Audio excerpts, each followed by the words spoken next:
Bien, mis queridos, les invito a buscar en sus Biblias en la carta de Primera Tesalonicenses. Vamos a considerar en el día de hoy el capítulo 2. Así que abre tu Biblia, por favor, ahí y vamos a mirar junto algunas verdades interesantes en este escrito, en esta porción preciosa.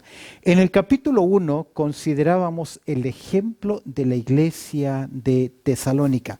Son una iglesia ejemplar. En el capítulo 1 Pablo va a decirle que ellos vinieron a ser ejemplo de las iglesias que están en Macedonia, de lo que es, dice el verso 7, 1:7, de tal manera que habéis sido ejemplo a todos los de Macedonia y de Acaya que han creído. Es decir, que en 4 semanas de conversión de esta iglesia, el cambio fue notorio, impactante y grande.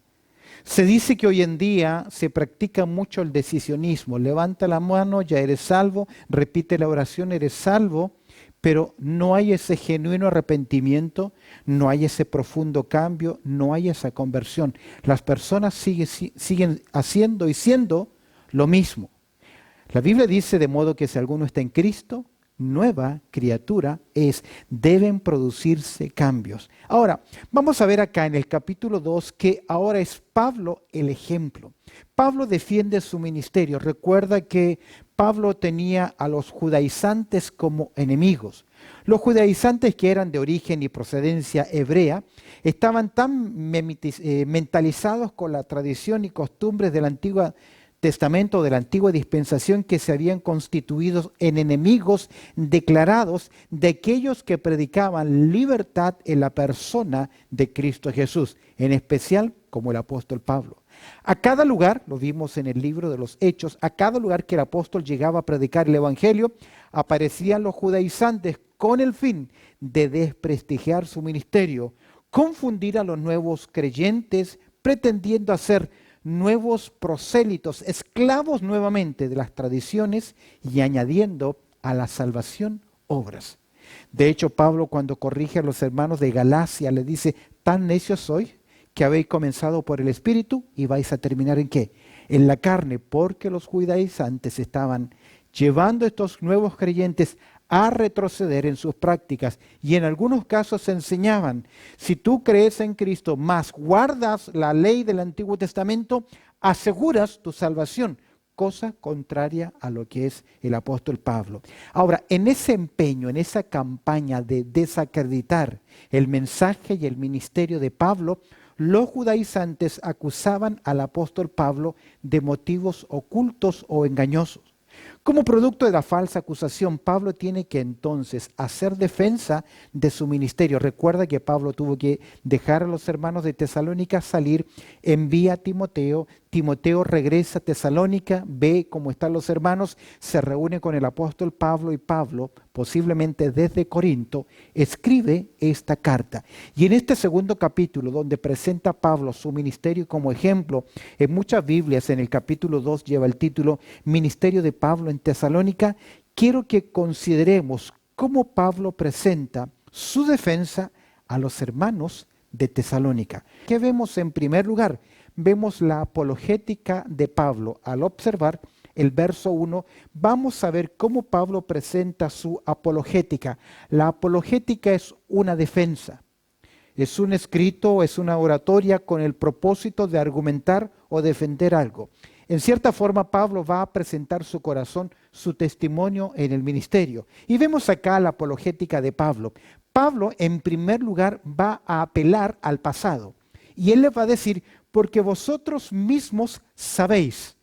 Pablo escribe a los hermanos de Tesalónica y comienza con ese nexo, porque este nexo concuerda con lo que Pablo dice. Vuelve al capítulo 1, versículo 5, pues nuestro evangelio, capítulo 1, verso 5, Pablo dice: pues nuestro evangelio no llegó a vosotros en palabras solamente, sino también en poder, en el Espíritu Santo y en plena certidumbre, como bien sabéis cuáles fuimos entre vosotros, por amor de vosotros. Observa el verso 9. Porque ellos mismos cuentan de nosotros la manera en que nos recibisteis y cómo os convertisteis de los ídolos para servir al Dios vivo y verdadero. Lo primero que hace Pablo en verso 1 del capítulo 2 en su apologética es apela al pasado y les hace recordar que cuando Pablo llegó les predicó ¿qué cosa? El evangelio, y ellos se convirtieron al evangelio. porque vosotros mismos sabéis, les recuerda. Y en segundo lugar, Pablo no simplemente apela al pasado, sino que Pablo apela a lo que ocurrió, al producto, al resultado. Pongo ahí producto para hacer ver que Pablo les dice, porque vosotros mismos, ¿y qué agrega? ¿Qué dice el texto? Sabéis, hermanos, hermanos. Recuerda que en Tesalónica no solamente habían judíos, tal vez alguien pudiese decir, claro, como son judíos, en cierta forma por idiosincrasia, se pueden llamar ¿qué? Hermanos, como nosotros nos llamamos hermanos latinoamericanos, pero es evidente que este término hermano acá se refiere a que tú y yo pertenecemos a la familia espiritual. Ya de hecho, Pablo entonces apela al producto. Cuando Pablo les predicó, les llegó el evangelio, ellos se convirtieron ¿en qué? Hermanos. A veces nosotros nos equivocamos con una visita con alguien que viene, ya le decimos hermano o hermana en Cristo. No lo es. Mientras no reciba a Cristo como su Salvador personal, no es que mi hermano en la fe. Pero mira cómo Pablo apela al producto. Hermanos, que nuestra visita a vosotros no resultó como vana, sin fruto, es la palabra vana, estéril. Esta palabra tiene el sentido de manos vacías, como se traduce en Marcos capítulo 12, verso 3. El apóstol no llegó con las manos vacías a esta ciudad, él llegó cargado con un mensaje. ¿Cuál era el mensaje? El evangelio de la gracia de Dios. Volvamos a leer capítulo 1, verso 5. Pues nuestro evangelio, dice Pablo, no llegó a vosotros en palabras solamente, es decir, no fue solo oratoria, no fue solo una conversación, sino también en poder, en el Espíritu Santo y en plena certidumbre, como bien sabéis cuáles fuimos entre vosotros por amor de vosotros. Pablo en su apelación dice, les predicamos el evangelio y el poder de Dios se movió tremendamente porque tocó el corazón de ¿quién? De personas. A veces creemos que el poder del evangelio es hazañas, grandezas, cosas grandes. No nos equivoquemos. El mayor milagro que hay es cuando esa persona que vive en el mundo, que está en tinieblas, conoce a Cristo y es trasladado de las tinieblas ¿a dónde? A la luz. Ese es el poder del evangelio. Observamos entonces Pablo presenta ese mensaje, esa apologética. Veamos ahora en segundo lugar el argumento de Pablo. En primer lugar, Pablo presenta su apologética, les hace ver el pasado y les hace ver los cambios, el producto en la vida de ellos. En segundo lugar, vemos el argumento de Pablo, versos 2 al 16, pero hoy vamos a considerar hasta el versículo 6. Después de asentar su visita, Pablo que su visita tuvo resultados, procede ahora a argumentar su defensa de las injustas acusaciones que él estaba siendo objeto. De hecho, es interesante, en el libro de Proverbios, allá en el capítulo 4, verso 16, podemos ver acá, en Proverbios capítulo 4, verso 16, que dice, porque no duermen ellos, hablando de los malignos, dice, porque no duermen ellos, si no han hecho, ¿qué? Mal. Y pierden el sueño si no han hecho caer a alguno. Esto es tremendo, porque aquí describe que hay personas que realmente son ¿qué? Malas. Y que son muy sagaces, muy inteligentes, porque idean un plan para dañar a personas. Es posible que tú fuiste objeto de una persona que tramó maldad en tu contra. Ahora, eso lo vemos con personas inconversas. ¿Sabes qué es lo más trágico y terrible? Cuando eso ocurre dentro del pueblo del Señor. Hay personas que planean hacer daño. El problema es cuando son creyentes, que producto de la envidia, de los celos, de la maledicencia, intentan desacreditar, lamentablemente, a un siervo del Señor. A través de mis años de ministerio, a través de mis años de creyente, he visto esta táctica maligna por celos, por envidia, de desacreditar el testimonio de otra persona. Pablo fue acusado por sus opositores. Le juzgaron mal de tener motivaciones escondidas. Es decir, que Pablo les llevaba el evangelio, pero en el fondo él tenía algo oculto, sacar provecho. de aquellas personas. Eso es lo que vemos acá. Es por eso que el apóstol Pablo va a presentar su defensa. Creo que continuamente quienes estamos haciendo ministerio debemos continuamente también evaluar nuestras motivaciones. ¿Por qué hacemos lo que hacemos?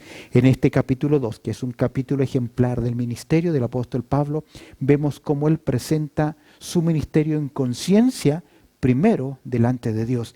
Y creo que es un buen motivo para toda persona que quiere servir al Señor, que se pregunte por qué quiere hacerlo. ¿A quién quiere agradar? Observa conmigo, al mirar el ministerio del apóstol Pablo, podemos observar, en primer lugar, al considerar el verso 2, el compromiso que él tiene. ¿Puede ver esa palabrita pues?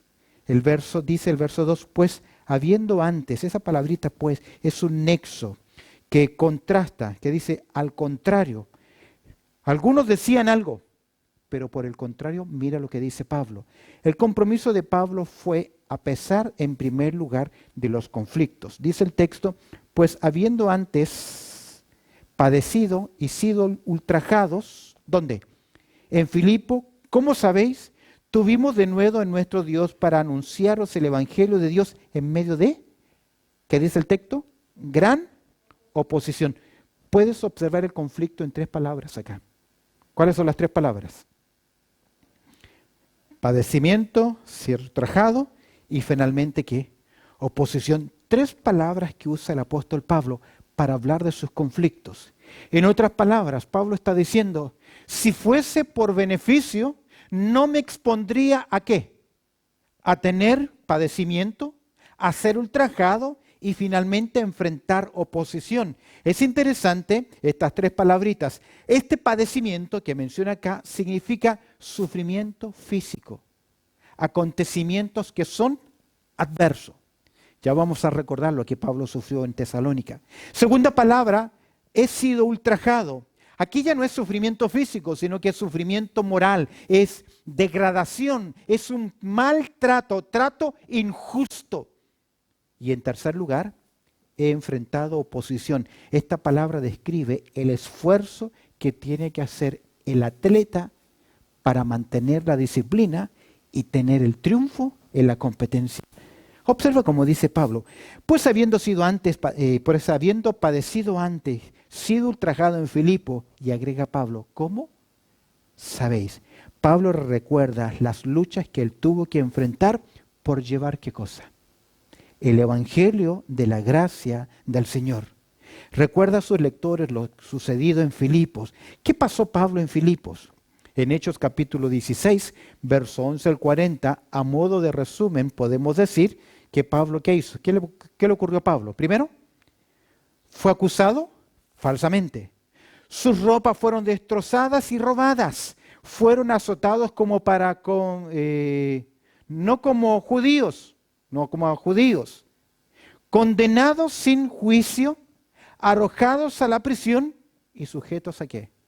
Al cepo, sin mayor cargo en su contra que malas motivaciones en el corazón. Por eso Pablo dice, si me van a acusar de motivaciones ocultas, ¿quién sufre?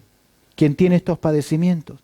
Pero Pablo no simplemente nos dice que él enfrentó los conflictos, sino que también vemos que él también mantuvo su confianza. Pues el texto dice, tuvimos a pesar del sufrimiento, a pesar de ser ultrajados, a pesar de los conflictos, ¿qué mantuvo Pablo? Mira su confianza. Tuvimos de nuevo en nuestro Dios. Todo lo que padeció no le hizo retroceder. ¿Sabes por qué? Porque él obedecía a un llamado mayor. Cuando uno lee la carta del apóstol Pablo a los romanos, en el capítulo 1, Pablo dice, yo soy deudor. Pablo, con la misma energía y fuerza que persiguió a los cristianos, ahora decide hacer la voluntad de Dios y llevar el evangelio. Tuvimos, dice Pablo, ese denuedo en Tesalónica, la razón por la cual llegó él a Tesalónica. Recuerda que viene huyendo de Filipos, llega a Tesalónica y tiene que huir nuevamente, pero no huye para esconderse, sino que huye para seguir ¿qué? Predicando el evangelio. ¿Por qué Pablo lleva esta convicción? al final del verso 5 lo dice, porque Él tiene esa firme convicción, en plena certidumbre del Espíritu. Capítulo 1, verso 5, nos enseña esa verdad. Ahora, el término denuedo significa hablar con valentía, hablar con libertad, hablar con valor, hablar con autoridad, porque ese denuedo proviene ¿de quién? De Dios. Quiero que observes cómo la iglesia del primer siglo oraba por sus siervos. Hay una referencia en Hechos, capítulo 4, verso 29.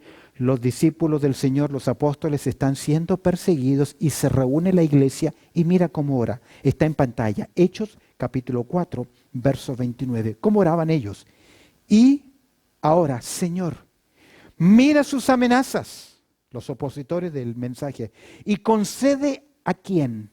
A tus siervos que con todo denuedo hablen, ¿qué cosa? Tu palabra. Pablo sabe que el denuedo viene no por su capacidad, por su elocuencia. Recuerda que ya nos dijo en el capítulo 1 que el mensaje no llegó en palabras solamente, sino en el poder del Espíritu Santo. A veces confundimos hoy una predicación en el poder del Espíritu Santo con gritos, con saltos, con emociones. Me hace recordar ese misionero que llegó a esa tribu americana de indios a predicarles el Evangelio. Y ahí estaban los nativos, todos los indios. Saltó, gritó, lloró, se movió, se fue al piso y todo, hizo todo un show. Y luego le preguntan al jefe indio que qué le había parecido el sermón. Y el jefe indio dijo, mucho viento, mucho trueno, poca lluvia. A veces confundimos tocar las emociones con el mover del Espíritu Santo. Predicar en el Espíritu es predicar ¿qué cosa? La palabra de Dios. Y tuvimos de nuevo en medio de ¿qué? De gran oposición. En medio de una fuerte lucha. La idea es que Pablo y su equipo tuvieron que luchar un gran combate, tuvieron que dar la pelea, pero llevaron ¿qué cosa? El nombre de Cristo Jesús. ¿Ves cómo Pablo nos va diciendo acá cómo fue su ministerio, qué fue lo que él tuvo que luchar? Hemos visto entonces el argumento de Pablo. Su compromiso fue a pesar del conflicto, con mucha confianza. Y mira, quiero que observes ahora el contenido de su mensaje. ¿Qué llevó Pablo? ¿Qué les llevó? ¿Qué predicó? Para anunciaros, ¿qué cosa? Mira el texto. El Evangelio de Dios. Es interesante, si tienes tu Biblia abierta, en este capítulo, en verso 2, dice el Evangelio. En verso 4, dice el Evangelio. En verso 8, el Evangelio. Al final del verso 9, y os predicamos el Evangelio de Dios. ¿Qué hay que predicar? ¿Y qué es el Evangelio? ¿En qué consiste el Evangelio? 4 veces en este capítulo 2 aparece esta palabra Evangelio. Y el Evangelio tiene que ver, escúcheme bien, el Evangelio es un mensaje de origen divino. ¿Quién lo desarrolló? ¿Quién ideó el plan de salvación? Nace en el corazón de Dios para llegar al corazón del hombre pecador. El Evangelio es el resultado de un hermoso plan. ¿Cuál es el plan? Mas Dios muestra su amor para con nosotros en que siendo aún pecadores, Cristo murió por nosotros para anunciar el Evangelio que es de origen divino. Ese Evangelio que es el resultado de un hermoso plan. El Evangelio es la sabiduría y el poder de Dios para cambiar una vida. Dios nos dio sus mandamientos. Dios le dio a la nación de Israel leyes, mandamientos y ordenanzas. Tenían todo el Antiguo Testamento, pero eso no cambió sus vidas. Por eso la Escritura dice que por medio de Moisés vino la ley, pero por medio de Jesucristo, ¿qué vino? La gracia. Y de su plenitud, hablando de Cristo, tomamos todos gracia sobre gracia. Y la gracia, cuando alcanza al pecador, transforma su vida. A pesar de la oposición, el compromiso de Pablo fue en medio del conflicto. Tenía su confianza, y esa confianza es porque él tiene un contenido, un solo mensaje para anunciaros, ¿qué cosa? el evangelio de Dios. Hay gente que queda tan satisfecha. Le hablé a una persona de nuestra iglesia y lo invité. Eso no es evangelizar. Evangelizar es confrontar a la persona con la realidad de Cristo Jesús, a que llegue un punto, o sigue en su vida rechazándole, o le recibe, porque con Cristo no hay más. O estás con Él, o estás en su contra. No hay más. Observa conmigo el argumento de Pablo. Él presenta su compromiso y en segundo lugar vemos su compostura. Por compostura quiero que observemos cómo Él se manifestó, cómo Él actuó, qué es lo que Él hizo, qué mantuvo, cuál fue su prioridad. Dice el verso 3, porque nuestra exhortación no procedió de error, ni de impureza, ni fue por engaño.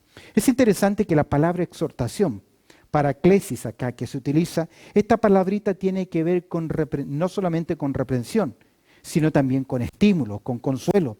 El Evangelio es un mensaje personal de aliento, de esperanza, que busca la vuelta del hombre hacia Dios. Este término habla aquí de cómo Pablo predicó. Es decir, él les exhortó.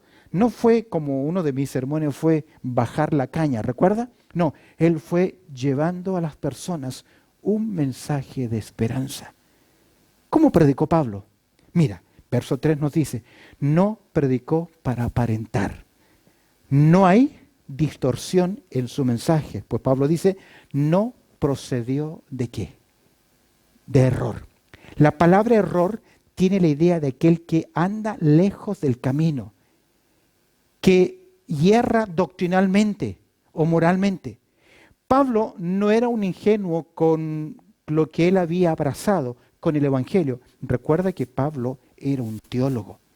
Todos los comentaristas dicen que es posible que si Pablo hubiese continuado en su religión judía, él hubiese sido el sucesor del gran Gamaliel, el maestro de maestros. Tenía tal preparación. Y lo que Pablo dice acá, que su mensaje no procede del error, no es una desviación, no es una distorsión, se encontró con la verdad. De hecho, Pablo, antes de comenzar a predicar, él estudió 3 años con Cristo Jesús.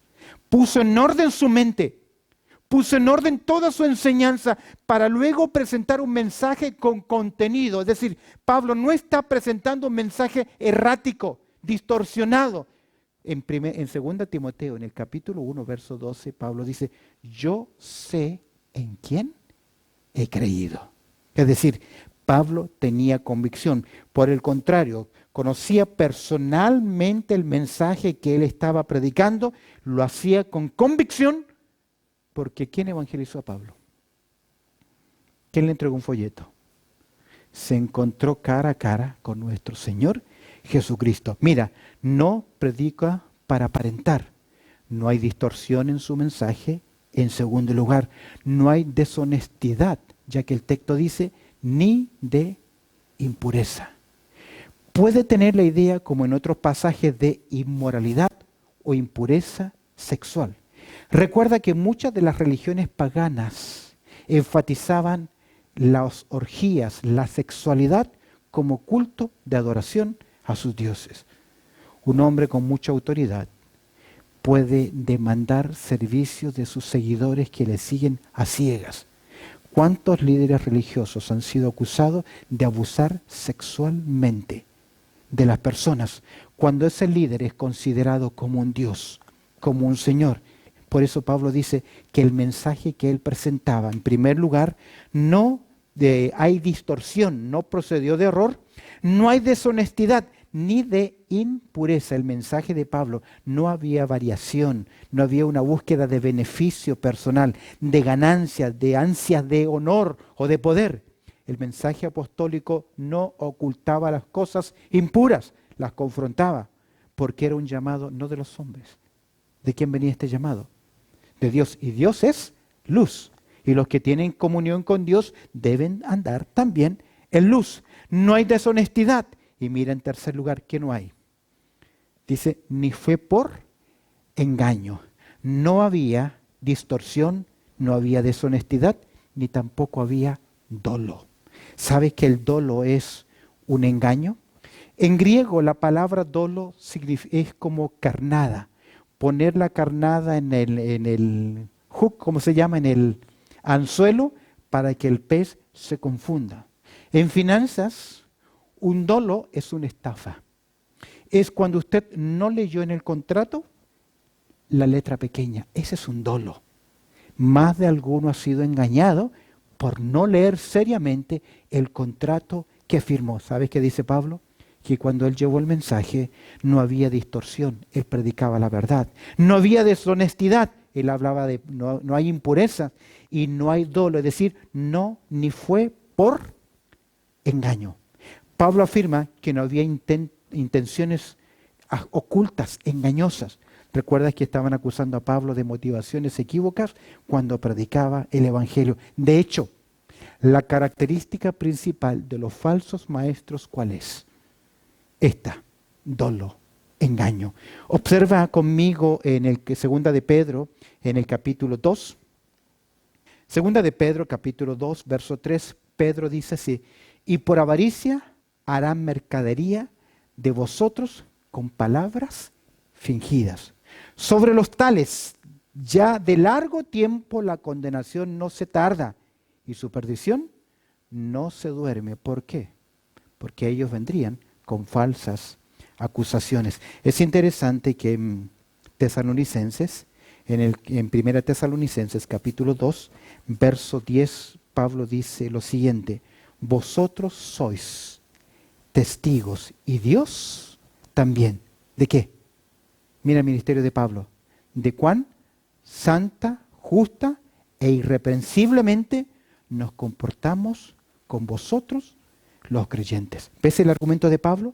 Pablo presenta su compromiso, Pablo presenta su compostura, cómo él se mantuvo, cómo él trató, cómo él se presentó. Observa, hemos visto, no predicó por aparentar, ni tampoco predicó para agradar. Observa el verso 4.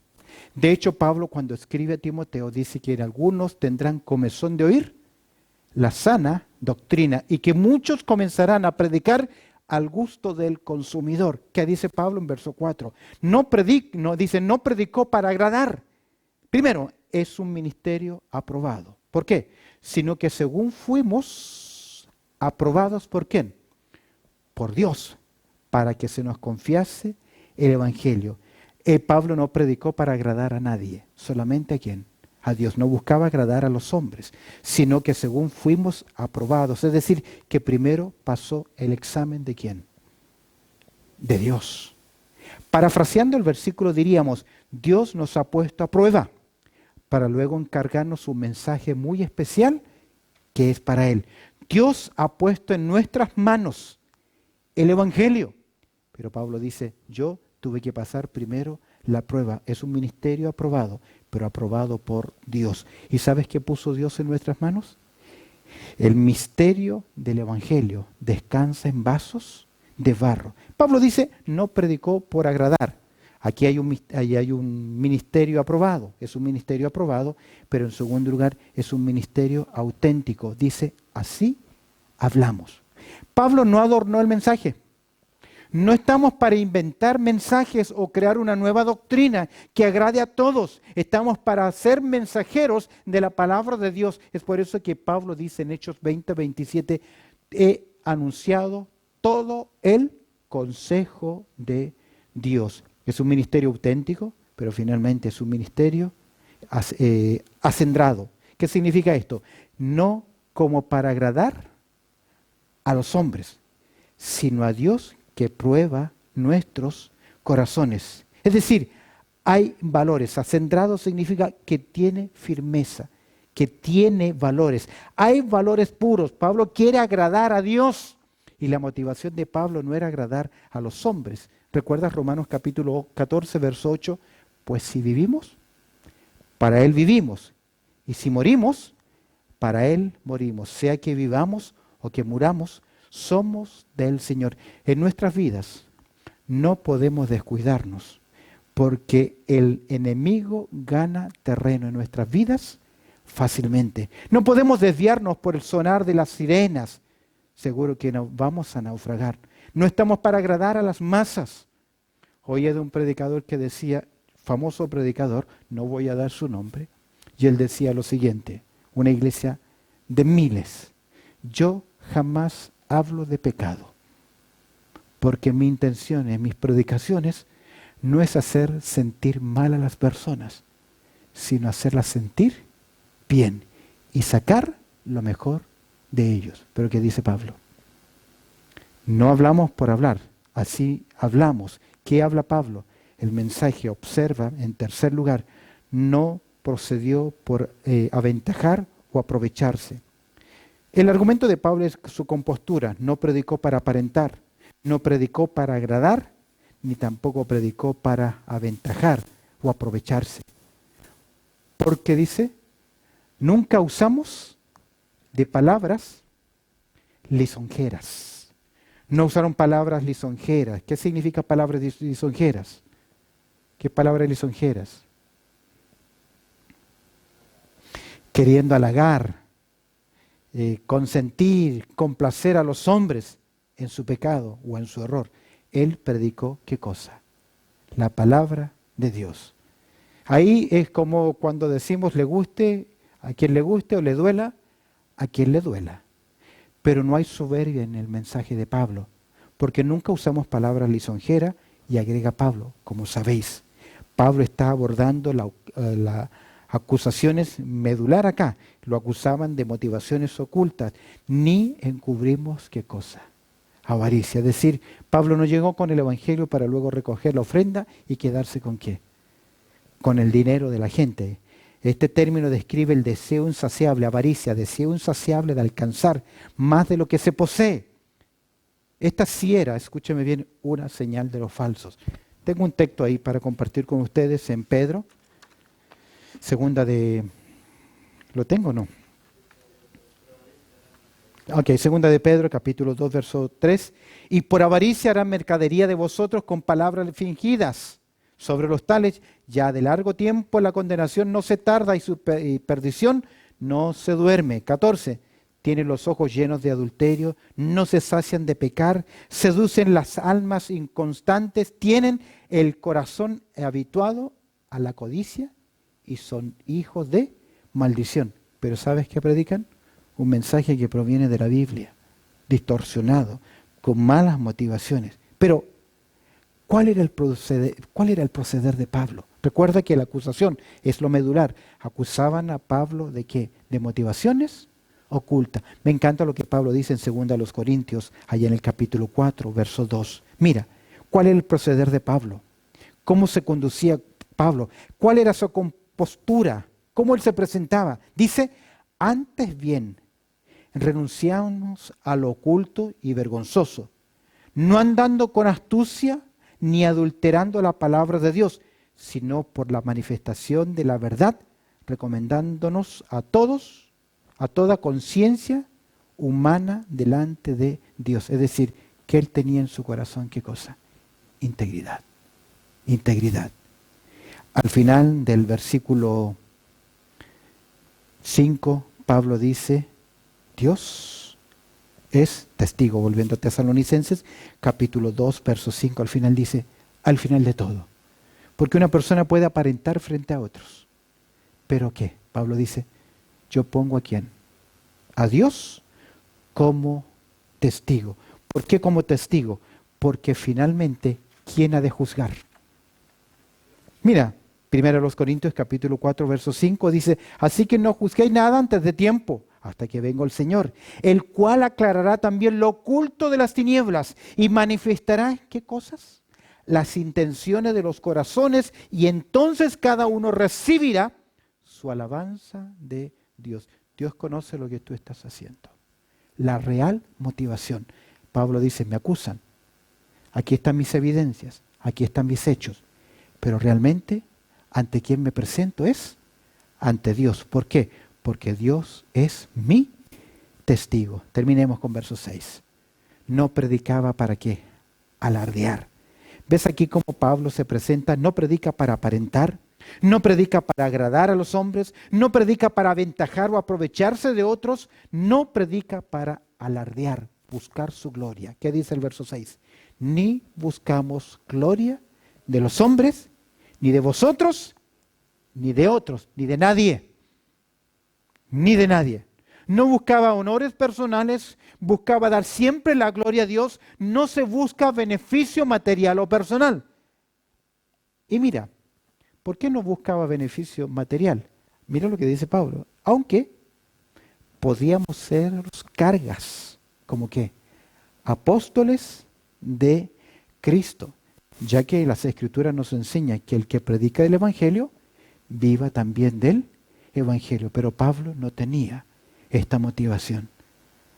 Hace un par de años atrás le decía a alguien, por favor, ¿puedes ayudarme con dar algunos temas en la iglesia en mi ausencia? Él dijo, ningún problema, pero solo quiero decirle algo. Ok, ¿qué cosa? El obrero es digno de su salario. ¿Qué me estaba pidiendo? Una ofrenda por predicar. Eso no honra a Dios. ¿Ves acá al apóstol Pablo? Un ejemplo para servir. Aunque podíamos seros carga como apóstol de Cristo. ¿Por qué no lo hizo? Porque Pablo en su convicción dijo, estas manos me han servido. Él no quiso nunca que la gente interpretase que él les llevaba el Evangelio y luego ¿qué? Traía las cosas. Cuando a nosotros nos llegó el Evangelio a nuestros países, nos trajeron un Cristo crucificado y nos llevaron todas nuestras riquezas. Pablo no lo hizo así. Un ministerio que honra a Dios. Pablo defiende su ministerio. Bendito Padre Celestial, te damos gracias, Señor, por tu amor y también por tu cuidado y por esta interesante porción donde Pablo nos deja ver su corazón.